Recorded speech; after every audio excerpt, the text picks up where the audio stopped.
Chemist. Thutha wa gweterera kumenya kiria giacungirire gikuo kia Ethan Mwendo, riu Maumirira ma autopsy nimarekeririo ni ndagitari Daniel Zuel nyumba-ini ya kuiga mieri ya Montezuma Monalisa tauni-ini ya Machakos. Maumirira maya monanitie ati ithe niauraga thakame mutwe, kuria mikiha ya thakame ni yacokaniriire hamwe ta uria ndagitari Daniel Zuel uria urugamirire thirikari nene na thirikari ya kaunti ya Machakos aratariria. What we can confirm is that there is every evidence of raised pressure in the brain, what we call raised intracranial pressure, so that is quite evident. We had noted it earlier from the superficial examination, but now we can confirm there is. The other new finding we had not noted was that there is a small hemorrhage or bleeding at the surface of the brain.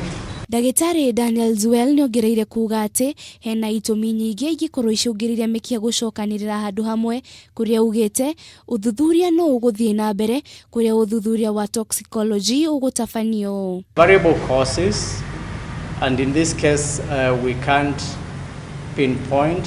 We still go back to toxicology, the chemical analysis to know there are many chemicals, and a chemical in the blood easily can lead to raised pressure. Thibitari wa Shalom tauni-ini ya Machakos ni wahingirwo ni gavana wa kaunti ya Machakos yumigire hituku na bibi ithe na kihurukio kwa mucii turi-ini ya Makao kaunti-ini ya Makueni. Ngiribotera Kameme TV ni njitagwo Wanjiru wa Boro.